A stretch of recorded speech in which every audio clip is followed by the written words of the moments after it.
Everyone thought he died in the fiery crash. Even his wife buried his memory. But when he returned, alive and breathing, she had a new husband, and a secret that changed everything. What he discovered next would break your heart. It was supposed to be a normal Friday evening. Chuka had just closed a business deal and was headed home through the chaos of the Lekki toll road. The traffic was heavy, the rain unrelenting, and horns filled the air like mosquitoes at dusk. He called Amara, told her he'd bring home suya and cold malt, and she laughed, asked him not to forget ground nuts. That laughter was the last thing he remembered. Somewhere between the third bridge and the curve near mile 12, everything exploded. A truck jackknifed, a bus swerved, and flames swallowed 3 vehicles in seconds. One of them was Chuka's. At least that's what they believed. By the time emergency services arrived, all they found was melted metal, scorched tarmac, and a single watch band, his. His ID, his wallet, and his phone were all gone, consumed in the fire. The body they pulled from the wreckage was too burnt to recognize. Everyone assumed it was him. The news ran the headline, "Young architect dies in highway inferno." Amara collapsed on her mother's floor. His mother wailed like a spirit, and the city moved on. But far from the city lights, in a small fishing town by the river's edge, a nameless man with bandaged limbs was pulled from the wreckage of fate, and he was breathing. The town of Umuoko was small, tucked beside the muddy curves of a forgotten river. It had no hospitals, only herbalists, no taxis, only wooden canoes and no city noise, only crickets, frogs, and slow wind. That's where they brought him, unconscious, barely breathing, ribs broken, skin blistered. He had no name, no memory, only pain. A fisherman had spotted something floating near the mangroves, something not dead, but not quite alive either. They carried him to Mazi Ogbana's compound, the old healer who once worked in Lagos but returned to the village to die in peace. Now it seemed peace had been postponed. For weeks the man didn't speak. His hands trembled. He winced at sunlight. They fed him pepper soup and bitter leaf broth, applied crushed leaves to his burns, and washed his body with warm water and prayer. The villagers called him Namdi, a name meaning "my father lives again." It was meant to bless him, to give him roots in the absence of memory. And slowly, the man who was once Chuka began to sit up, walk, and feel the world again. He learned to paddle, to eat with his fingers, to smile without knowing why. But every now and then he would see a flash, concrete roads, a woman's face, the smell of suya. They were glimpses, not truths. Until one afternoon, he stood at the riverbank, stared into the water, and whispered, "Amara." He didn't know why the name made his heart ache, but the river did. Back in Lagos, time had not waited. The funeral was held without a body, just ashes and photos in a closed casket. Amara wore white lace and held their daughter, Ifeoma, whose eyes were too young to understand why her daddy wouldn't come back. Friends came with food and forced smiles. Condolences fell like raindrops on metal, noisy but never soaking in. Amara sat like a statue, beautiful in grief, blank in expression. Chuka's mother blamed the gods. His father turned to silence. And after the 3rd month, the visit stopped. The phone stopped ringing. Lagos moved on. Grief, however, lingers longer than traffic. Amara returned to her banking job, dropped Ifeoma at creche each morning, and cried in the shower. Nights were the hardest, where the emptiness echoed louder than the air conditioning. But grief has a way of becoming routine. And then came Uzor, a friend of Chuka's from university, soft-spoken, always respectful. He helped fix the generator, brought groceries unasked, helped with school runs when Amara had to work late. He didn't try to fill Chuka's space. He stood beside it. And that's why she let him in. A year passed. People began to smile at her again. Even her laughter returned, cautious, but real. And when Uzor asked, she said yes. A quiet wedding. A new chapter. The pain was still there, but wrapped in softness now. She believed love could live again. What she didn't know was that love hadn't died. It had only been delayed. Chuka's. Memory returned like a flood after a crack in the dam. He was helping an elder carry water from the well when it happened. A slip, a fall, a crack of his head against a stone. When he woke up, he didn't see Umuoko. He saw Lagos. He saw Amara. He saw Ifeoma's face as she clapped her tiny hands at his last birthday. He saw the necklace he gave her, the playlist they danced to. He saw it all. He sat up in a rush, weeping into his hands, trembling. The villagers tried to calm him, but he shook free. "My name is Chuka," he shouted. "I have a family." That night he couldn't sleep. He stared at the moon and whispered every detail he could remember, as though saying it aloud would keep it real. By morning he had packed a small bag, thanked Mazi Ogbonna, and begged for the next bus heading anywhere close to the city. It took 2 days, 3 stops, and a borrowed phone call, but eventually, Chuka stood in front of the compound he once called home. The walls were painted a new color. The flowers Amara once planted were blooming. He climbed the stairs slowly, heart pounding, breath shallow. Then the door opened. A child ran out laughing. His child. But behind her came a man. And then, Amara. She froze. Her mouth opened. The world stopped. And in that silence, everything began to collapse. Amara stood at the doorway as if her spirit had left her body. Her hand was still on the doorknob, her mouth slightly open, her eyes locked on the man in front of her. It couldn't be. It shouldn't be. But it was. Chuka. The man she buried, the man she wept for, the man whose name she whispered into pillows, for a year. Her knees buckled, and she reached for the wall, trembling. Behind her, Uzor froze. He didn't know this man, but he knew that look in her eyes. The look of a heart pulled into a past it thought was dead. "Amara," Chuka said, voice hoarse. "It's me." Her breath caught like a knife in her throat. She took 1 step forward, then back. "But you... We buried you." Her voice cracked. "There was a fire. They said it was you." "It wasn't," he whispered. "I survived." A silence fell between them, heavy enough to break time. Ifeoma looked from one adult to the other, sensing tension, but not knowing its shape. She reached for Amara's hand. Uzor took a step forward. "Who is this?" he asked. His voice was calm, but his eyes were not. Amara didn't answer. Couldn't. Her world had just been split in 2. In her doorway stood the husband she loved and buried, and beside her stood the man who helped her breathe again. The living never expect the dead to return. And now that one had. No one knew where to stand. Chuka sat alone in a nearby guest house that night, the room too clean, too cold, too quiet. He had come home expecting embrace, tears of joy, and restoration. Instead, he found silence, shock, and a daughter who no longer recognized him. Amara hadn't invited him in. She couldn't. Not with Uzor standing beside her, not with her world so carefully rebuilt. She had whispered, "I need time," before gently closing the door. And Chuka understood, painfully so. He looked at his reflection in the window.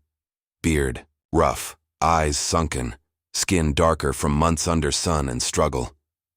"I don't even look like myself," he murmured. He thought of Ifeoma. She had his smile. Her hair was fuller, her legs longer. She had called Uzor daddy without hesitation. That word, once a melody to him, now cut like glass. He hadn't died. But a part of him had been buried just the same. And now, everything had moved forward without him. The pictures on the wall weren't his. The rhythm of the house wasn't his. Even Amara's voice, once warm and soft, now held edges. He pressed his hand to his chest, wondering how someone could be alive yet feel like a ghost. In Lagos, the city lights twinkled as if mocking him. He had returned, but to what?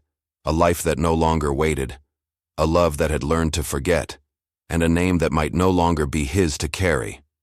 Amara couldn't sleep. Her world spun like a hurricane in slow motion. She sat on the kitchen stool staring at the mug in her hands, cold tea she never touched. Uzor was in the bedroom, silent, angry, confused. He had not spoken since Chuka left, and who could blame him? He had built his place slowly, with patience and kindness, only for a ghost to return and tear the foundation apart. Amara closed her eyes and remembered the day she met Chuka, how he had stumbled over his words, how he carried flowers in a shoebox because he didn't trust plastic. She remembered their wedding day, the first kick of Ifeoma in her womb, and the night they danced in the living room when the power was out. Those were memories carved into her soul. But then came the memories with Uzor, the steadiness, the slow healing, the quiet love that demanded nothing but presence. Both men were real. Both men had loved her. And now she had to choose between a past she mourned and a present she built. She went to Ifeoma's room. The child slept peacefully, hugging her stuffed bear. She didn't know her father had come back from the dead. She didn't know the storm waiting outside her door. Amara knelt and whispered, "How do I tell you? Your father is alive, but we belong to someone else now?" But Ifeoma didn't stir. Only the bear listened. And in the silence, Amara's heart cracked with guilt and confusion. They met at a cafe the next morning. Amara wore sunglasses, even though it was cloudy. Chuka looked tired, his shirt ironed but hanging loosely over his thinner frame. They sat across from each other, steam rising between them. "I didn't expect you to be dead," she said finally, her voice low. "And I didn't expect to come back to find you married," he replied. Neither sentence held accusation, only ache. Amara sighed. "They told me there was no body, but the fire, they said no one could survive it." Chuka nodded. "I barely did." A pause hung heavy. Then Amara said what he feared. "I married Uzor 6 months ago." He looked away. "Do you love him?" She didn't answer right away. "He was there when I couldn't breathe. He held me when I couldn't walk. He never tried to replace you. He just stayed." Chuka nodded again, slower this time. "And what about us?" he asked. "Do we get to continue?" She looked at him then, eyes full of old rivers and new storms. "I don't know," she whispered. "I thought you were gone forever. I changed. Everything changed." Chuka swallowed the lump in his throat. "I came back for you. For Ifeoma." "She calls him Daddy now," Amara said, the words dropping like stone. "I know," Chuka replied, his voice cracking, "but I'm still her father." They sat in silence as the world spun on. Two people, once lovers, now passengers on different trains, staring at each other across a platform called Memory. Ifeoma sat on the mat in her school uniform, her tiny fingers busy tracing shapes in a bowl of spilled Gary. She was humming the same tune her father used to sing, though she didn't know it. To her, Daddy was Uzor. He picked her up from school, braided her hair when Amara was late, told bedtime stories about brave girls who built kingdoms from sand. So when Chuka appeared at her school gate one afternoon, asking for her with eyes full of longing, she didn't recognize him. "Hello, Ifeoma," he said softly, kneeling beside her. She blinked at him. "Do I know you?" He smiled, a smile, heavy with heartbreak. "Not yet, but I'm your dad." She stared, confused. "No, you're not. My daddy is at home." The teacher stepped in then, confused and cautious. She called Amara, who arrived breathless, fury hidden behind polite panic. "Chuka," she hissed, pulling him aside. "Don't show up like this, she's a child." "She's my daughter," he said firmly. "You buried me without proof. You moved on, fine, but don't take her from me." "I'm not taking her from you," she whispered. "She doesn't even know you." "Then let me change that." Amara looked away, torn. "If you confuse her now, it'll hurt her more." Chuka clenched his fists, biting down the swell of emotion. He didn't want to fight. Not with Amara. Not over Ifeoma. But watching his daughter walk away, hand in hand with another man's name in her mouth, felt like dying all over again. Uzor watched from the hallway window as Amara returned. With Ifeoma, her eyes red with frustration, he knew she had seen Chuka again. She didn't have to say it. The silence between them lately spoke louder than words. That night, after Ifeoma slept, he stood in the kitchen, watching the ceiling fan spin without purpose. "Do you still love him?" he asked finally. Amara looked up, startled. "That's not fair." "It's not about fair," Uzor replied. "It's about knowing where I stand." She exhaled slowly. "I don't know what I feel. Everything's a mess." "You said yes to me," he said gently. "Not because you pitied me. You said yes because I stayed, because I helped rebuild you. Has that changed?" "No," she whispered. "But he didn't choose to leave. He nearly died. He came back." "And now?" Uzor asked, his voice steady. "You want to tear everything down again?" "I didn't ask for this." "Neither did I." They stood there, the fridge humming between them, like a heartbeat trying to hold two lives together. "Ifeoma calls me Daddy," Uzor said. "I never asked her to. She chose that on her own. But if he wants to be part of her life, I won't stand in his way." Amara nodded, but her heart sank deeper. She was caught between two men, one who had carried her past and one who had held her through the storm. The cruel part was, both had done it out of love. That night, Chuka wrote a letter he never meant to send. He sat at the edge of the guest house, bed, pen shaking, heart heavier than his hand. He wrote not to win her back, but to empty the ache. "Amara, I don't blame you for moving on. If I had really died, I would have wanted you to find peace. I just never thought peace would look like forgetting me. When I saw you again, it felt like watching the sun rise in a city I no longer belong to. You still smile the same, still hold your breath when you're trying not to cry. I didn't come to break your home. I came because I still believed it was mine. I love Ifeoma. I always will.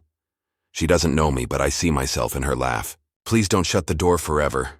I can't go back to what we had, but I can still be her father. Quietly, patiently, if that's what it takes. Yours once, Chuka." He folded the letter and tucked it into his bag. Then he stared at the ceiling for hours, letting tears fill his eyes but never spill, because in some goodbyes there's no anger, just history. The next morning he woke up with a decision. He would stay in Lagos, but only as much as she allowed. Because love, when returned from the grave, cannot demand. It can only ask to be remembered. It was Uzor who requested the meeting. Neutral, ground, a quiet cafe near the marina, far from neighborhoods they all once shared. Chuka arrived first, ordered water, waited with calm he didn't feel. Uzor entered, nodded once and sat down. There was no posturing, no false pleasantries, just two men who loved the same woman, who shared the same child. "I'm not here to fight," Uzor began. "Neither am I," Chuka replied. Silence stretched between them, deep and necessary. "I want to be part of my daughter's life," Chuka said. "Not to confuse her, not to claim anything, just to know her." Uzor looked into his eyes. "You don't need my permission, but you'll need patience," Chuka nodded. "She doesn't know me yet." "She will," Uzor said. "But it'll be slow. You're the story she hears at night but doesn't realize is real." "And you?" Chuka asked. "I never planned to replace you," Uzor said honestly. "But I stayed because she needed someone. And now, I love them both." Chuka looked down. That truth stung, but he couldn't deny its sincerity. "Thank you," he said, "for keeping them safe." They sat a while longer, talking like men who carried the same weight. No hatred, no jealousy, only shared ache. When they rose to leave, they didn't shake hands, but there was understanding. And sometimes that's enough. Because when love is broken into pieces, it takes more than one heart to carry it forward. It was raining when Amara finally told Ifeoma the truth. Not in dramatic fashion, not with tears, but gently, while braiding her daughter's hair on a Saturday morning. The little girl asked why a man she barely knew had come to her school and looked at her like she was his whole world. Amara paused, her fingers trembling slightly. "That man is your father," she said. "The first one." Ifeoma frowned. "But I already have a daddy." "Yes," Amara nodded. "Uzor is your daddy now. But the man you saw, he helped bring you into this world." The child was quiet. She traced circles on her lap. "So, do I have two daddies now?" Amara nodded again. "Kind of." Later, that day, they visited the park. Chuka sat on a bench, umbrella over his head, waiting. When Ifeoma saw him, she didn't run. But she didn't hide either. She walked over slowly, as if testing a dream. "You're my first daddy," she said. "Yes," Chuka whispered, heart in his throat. "I used to hold you when you were little." "I don't remember that," she said plainly. "But I remember now." She sat beside him. He pulled out a pack of Chin Chin from his bag, her favorite. She smiled. "Mommy told you." "She remembers everything," he replied. For the first time, they sat without fear. Rain pattered gently on the pavement, and Ifeoma leaned her small shoulder against him. That small gesture carried more weight than all the words Chuka had been waiting to hear. Chuka began visiting once a week. No drama, no pressure, just slow presence. Sometimes he took Ifeoma for ice cream. Other times, they fed fish at the pond, or painted rocks in the garden. He never asked to enter Amara's home again. He didn't need to. The real connection was outside, on park benches, in bookstores, at the edges of routines. It wasn't about reclaiming his old life. It was about building something new. Ifeoma began to ask him questions. "Why did you leave? Did you see heaven? Do you know how to braid?" Some answers made her giggle. Others made her eyes grow sad. But with each visit, the space between them narrowed. Amara noticed the change too. Her daughter had a lightness when she returned home. She drew two houses side by side and labeled one home and the other Daddy's piece. Amara didn't ask for details. She simply made room for healing. One evening, Uzor watched them from a distance. Chuka and Ifeoma laughing over something silly near the suya stand. It should have stung, but it didn't. Not anymore. When Amara returned, Uzor asked her, "Do you still love him?" She paused, then said, "I'll always love the version of him that lived before the fire, but I'm with you because you didn't run from mine." Uzor smiled. That was enough. Because love doesn't always end when a new one begins. Sometimes it evolves, stretched gently across seasons and survival. That night, Amara slept without dreams for the first time in years. No flames chasing her, no phantom hands reaching through smoke, just silence, just rest. She woke at dawn and sat by the window, watching the city slowly yawn to life. The street was wet with leftover rain, and the air smelled of morning bread from the roadside vendor. She sipped her tea and felt no guilt, no conflict, only clarity. Her life was no longer split in two. It had become a tapestry, stitched from pain and patched with grace. She looked over her shoulder at Uzor, who slept on his side, snoring gently. He had given her stability when her world shattered. That counted for something sacred. And Chuka? He had returned, not as a ghost, but as a father trying to find his rhythm again. Not a rival, not a disruptor. Just a man who had survived the unthinkable. Amara reached into her drawer and pulled out an old photo, her wedding with Chuka. She stared at it, smiled softly, then tucked it in a memory box. Not to hide it, but to honor it. Ifeoma ran in moments later, laughing, holding a small drawing. 3 people holding hands, under a big tree. "That's me," she said, pointing, "and those are my daddies." Amara knelt beside her, brushing her hair back. "It's beautiful," she whispered, and it was. Not perfect, not simple, but real. Sometimes healing doesn't look like one door closing. It looks like 3 hearts learning how to stay open. Chuka stood at the same cafe where he had first spoken to Amara again after returning. The sun dipped low over Lagos, and the smell of puff-puff and roasted corn lingered in the breeze. He had a letter in his pocket, a job offer in Port Harcourt, a fresh start, a new branch opening. It was time. He had come back searching for what he lost, but what he found was something else entirely. Peace, not ownership, not restoration, but the quiet knowledge that love could still exist even when it no longer belonged to you. He walked to the house one last time, not to reclaim anything, but to say goodbye properly. Amara met him at the gate, Ifeoma beside her holding a flower she picked from the roadside. "You're leaving?" she asked. He nodded. "For now." "She'll miss you," Amara said.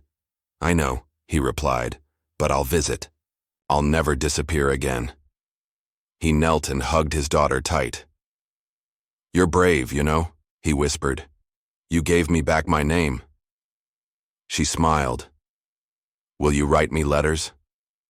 "Every month," he promised. They waved as he walked away. No tears, just understanding. Chuka didn't get back the life he lost, but he found something better, a version of love that didn't demand a home, only a place in someone's heart. And that was enough.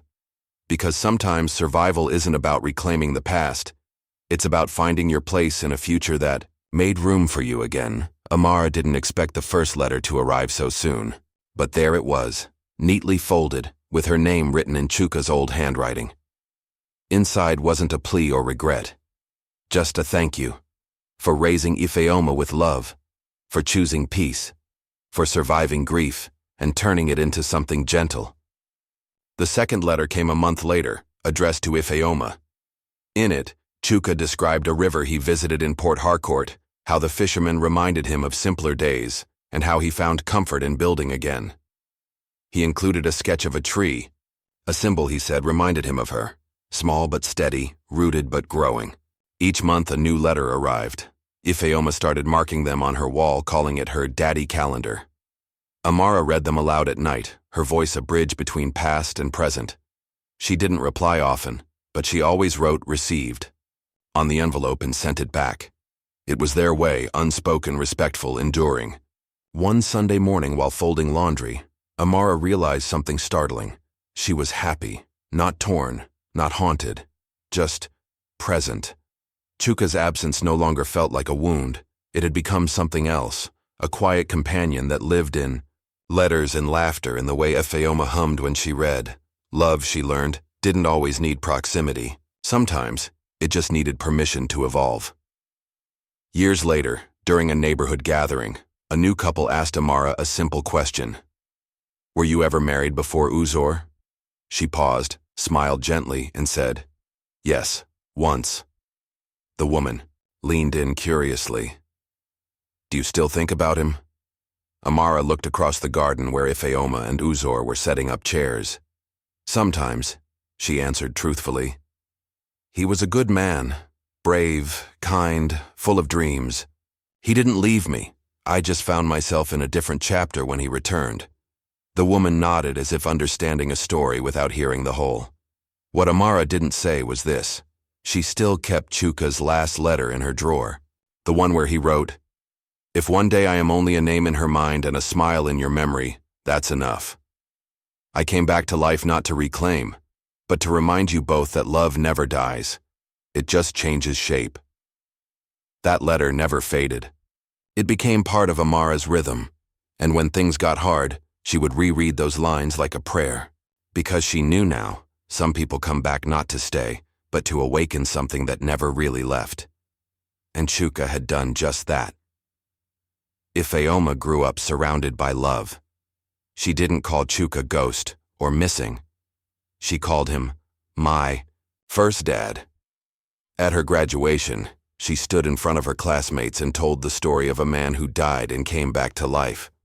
Not to destroy, but to heal. "He showed me," she said, "that sometimes the people we lose don't return to reclaim space.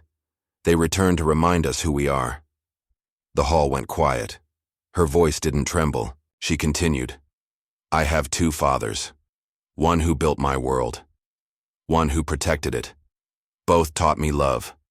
One taught me grief. And together, they taught me strength. Her mother cried quietly. Uzor held her hand. In the crowd, someone clapped, then another. Soon, the entire hall stood in ovation, not because the story was tragic but because it was true. Ifeoma walked off the stage into the arms of her mother and her father, both of them. That moment became more than a celebration.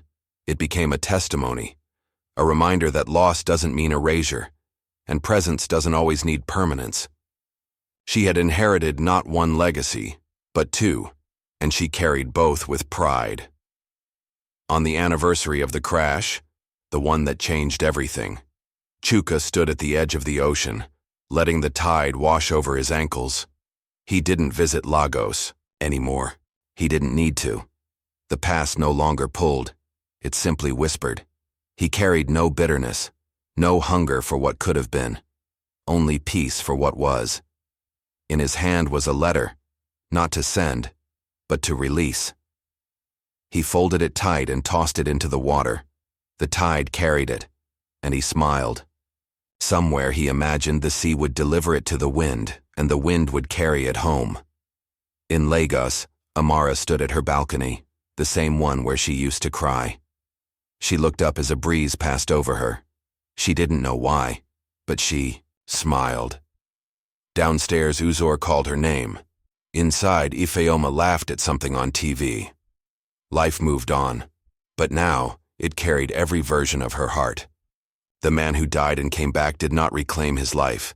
He became part of something bigger, a story told in silence, in memory, in growth. And so, the story of the man who came back to find his wife, had a new husband became the story of a family that learned to make space for love in every form. And that, they say, is the most human story of all. We hope you enjoyed today's story. Give this video a thumbs up and don't forget to subscribe to this channel. That's all for today. We see you in the next story. Till then, take care, folks.